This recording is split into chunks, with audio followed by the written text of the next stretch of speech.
no wonders of communism. My former assignment under Nixon and then under Reagan and Bush was to create the architecture for the takedown of the Soviet Union. I did that at the Rand Corporation, came back into the Reagan administration under Baker and then under Bush, and we were successful in taking it down without any soldiers. The reason is very simple. It's not that I'm all that great or we were great in regime change. It was that Soviet Union and communism just didn't work. And it was rotten from the inside. I had men who were walking in the streets at literally 7 in the morning, totally drunk. No jobs. They had factories which were making things that were not useful.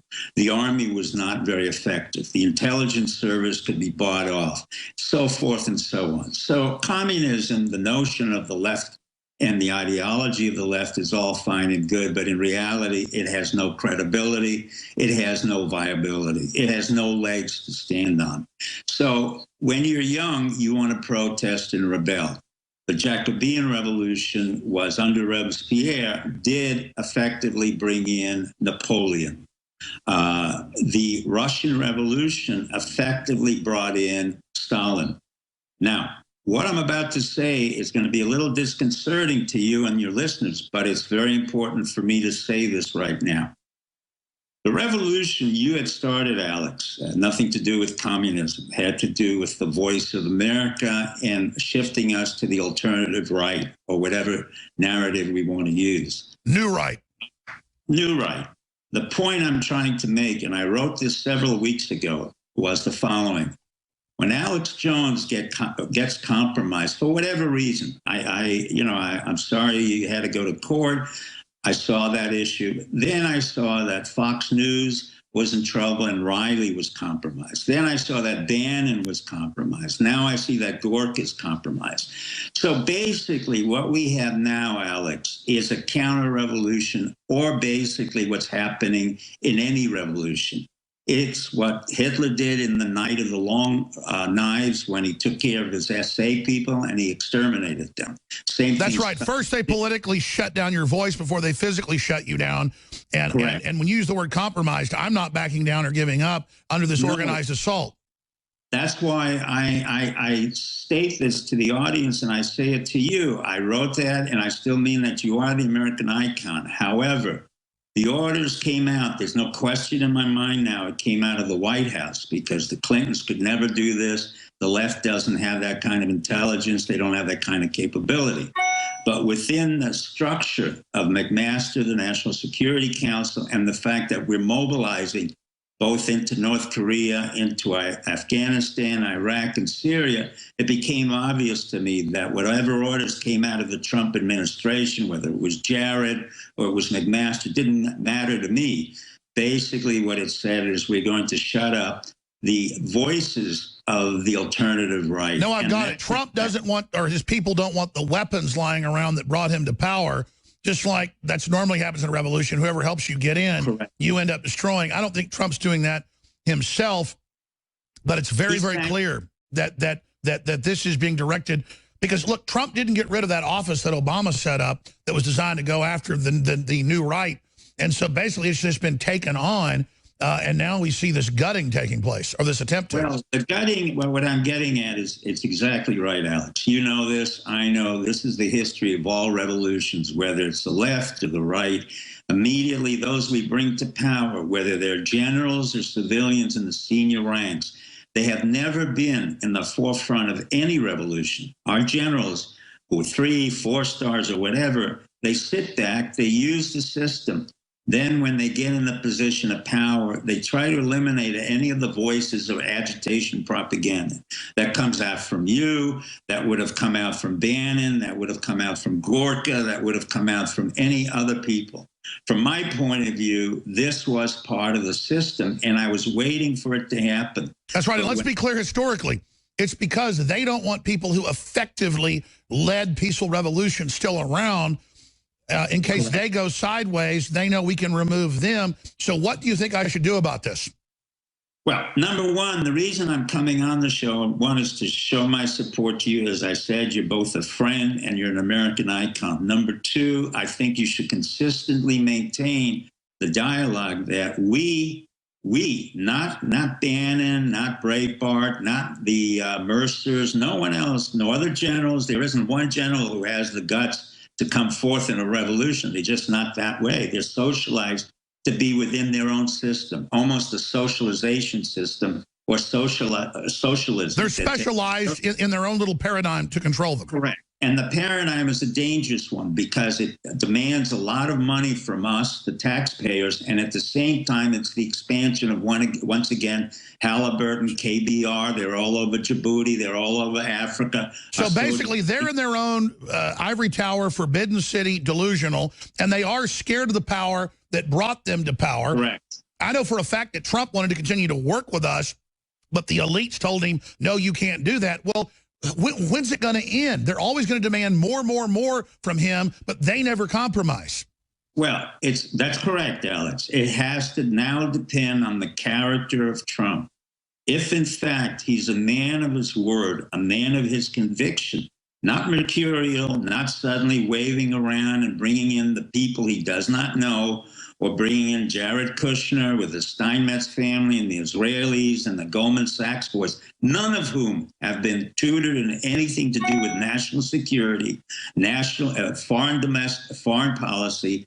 But we're structured now to be in a position of several wars at the same time. North Korea has been in a position where for the past 20 to 30 years, our military has developed what's called the 5027 plan or 5029 plan, where the Army, Navy, Marines, Special Forces can preempt an attack on North Korea. In Afghanistan, we have Marines going back in after our Marines were killed in exactly the same place. We have a 15-year war.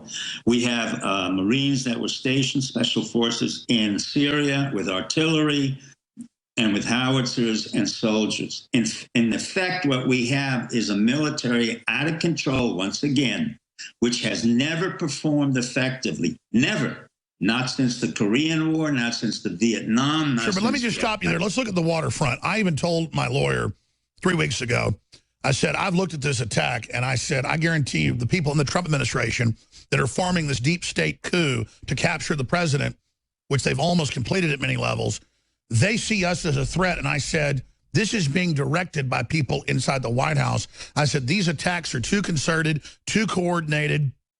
But I said, I know it's not Trump doing it because I see the very same people sabotaging him, backbiting him like Gingrich did, saying he's not going to drain the swamp. Trump's bringing jobs back. He's exposing globalism. He's doing a lot of good things like killing TPP. But clearly he's got people culling the patriots out, organizing to go after the Freedom Caucus. But here's the good news. Their attacks on us, the Democrats, the Soros groups, Soros's very law firm that he founded in New York's the one suing me with the yogurt maker and the Islamicist. If you expand on that and you look at all the groups that are coming after us, it's all completely and absolutely coordinated. But here's the good news. Our listeners see it. They're only intensifying our support. We're only getting more affiliates. We're only, in the face of this becoming more successful, it's backfired, just like media attacks only help Trump. So then I'm not stupid. I realize, oh, my God, they're only assassinating my character because they probably, I think, are beginning to move into the zone where they might trump something up, pun intended, or actually kill me. What do you think? They're not going to kill you. There's no reason to kill you. They tried a verbal assassination. It didn't work. I mean, with all these nonsensical comedians, whether Colbert or Samantha Bee or whatever it was, no one listens to that anymore. It's antiquated. They're basically on their own sinking ship. Most people don't, but some weak-minded people that I've been around actually do. Well, the point is this. It's not about a few. The mainstream that we've created and that you've created and that part of our intelligence and military was part of, and then suddenly they turned around to try to desiccate or try to eviscerate us, that's not going to work. Because contrary to their understanding of the American people, this is not the old times with Smedley. This is not the old times with anybody else who brought them to power. This is a new time when the internet and people like ourselves can create a lot of problems for our own establishment. Now, once again, the military-industrial complex is far more important than Chobani.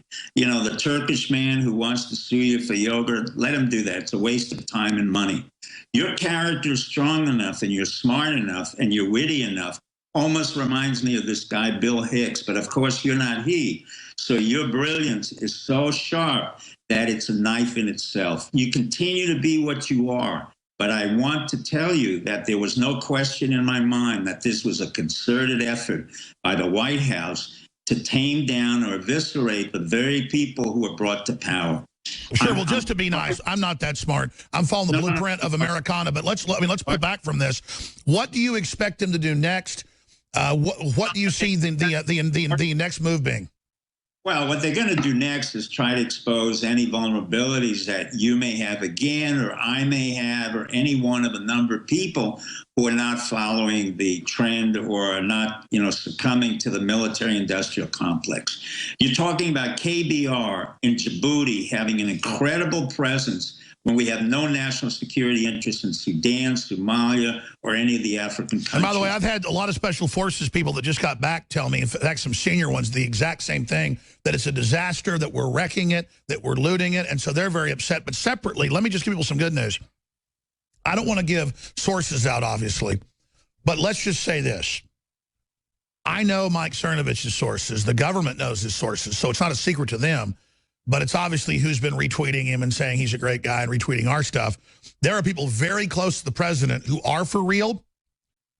Hell, it's not a secret. It's his sons, especially Donald Jr. is a total patriot. And there's a bunch of other people. So Trump is for real, but he's being pulled by every side.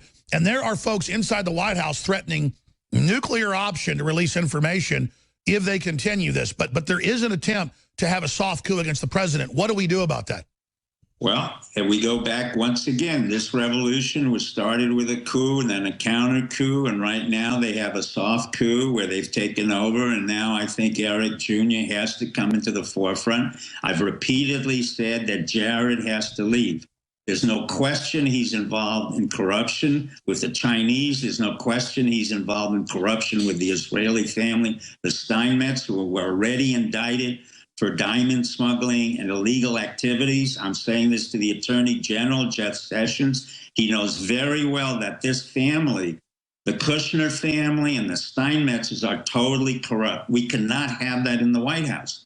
This is not a nepotism republic. This is a republic that fought its way by people like you, me, and others who went to war. Kushner never went to war. The Israelis never went to war with us. Mossad was 9/11. The Israelis were involved in 9/11. We have the neocons coming back. I am warning the administration again and again. I did not take the time and the effort and the liberty and the risk that others are willing to do to bring back the pathetic neocons like Elliot Abrams or John Bolton or any one of these morons that you're putting in there. If McMaster doesn't understand how he came to power because Tom Clancy and I gave him money in Armcaf. He came to power because he sat on the boards of other companies. Mr. Mattis was on the board of Dynacorp. He was on the board of another company. If the generals really think they are that great, they better look into the mirror. They have never won a war. They have never taken down a regime, and they have failed repeatedly in executing any military action. This has been our history before Korea, before Vietnam. We lost 55,000 men because the generals were incompetent, ignorant, and they had a dereliction of duty. I go back to McMaster. This is a dereliction of duty. Anything he wants to do now, and a force structure, bringing out the soldiers into North Korea and thinking that you can preempt an attack on North Korea when they're 30 miles away from Seoul, is both idiotic and inept.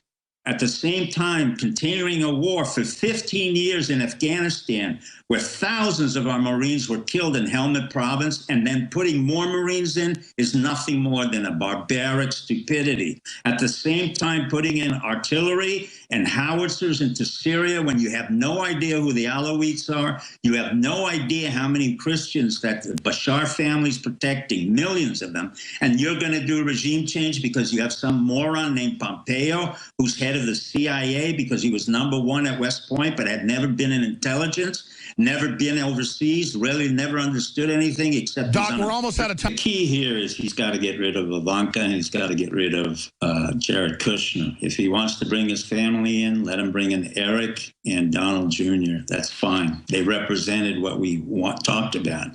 But let me tell you one statement. Hitler always said to his German public, who will ever remember the Armenian genocide? 1.3 million Armenians were killed by the Turks with the help of the Germans.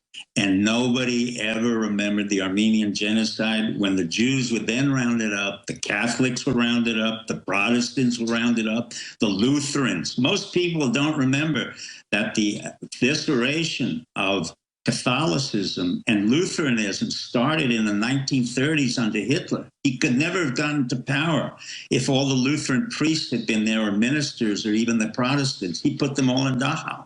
They were killed way before the Jews were.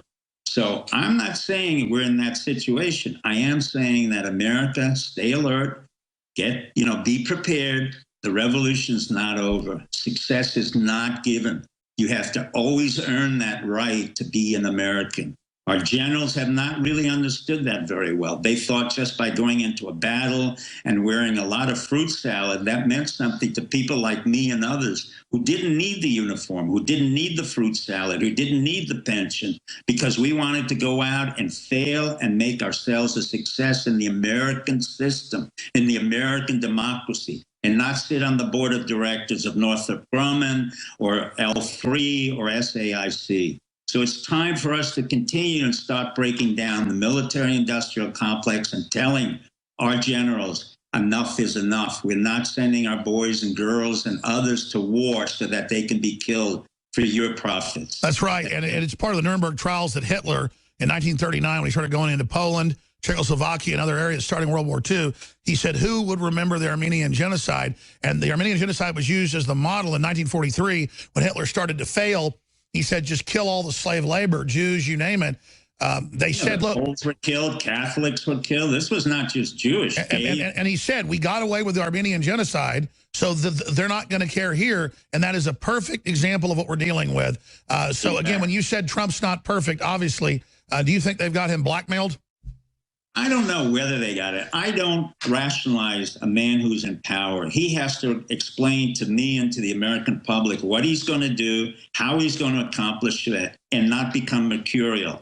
He has to become the president of the United States, which means he has to focus, he has to be disciplined, he has to fire people, which he can't do, I understand from his past history, and he has to be able to stay on course. If he can't, then we'd be happy to replace him with someone else, but this can't continue. Dr. Pieczenik, StevePieczenik.com, going to talk to you. Thank you so much. Thank you, Alex, and God bless you. God bless you. Now, we're going to go now to our next guest, and I promise before I end this broadcast, Beto, Jessica Skitz, I'm going to all of you. I appreciate you holding. Roger Stone's got some breaking news for us. I want to be clear. When I'm critical of Trump, it's because I support him, I like him, I like all the good things, the $3 trillion in the stock market, the small business numbers being good, controlling our border, illegals 43% down coming across, going after ISIS, cleaning up Obama's mess,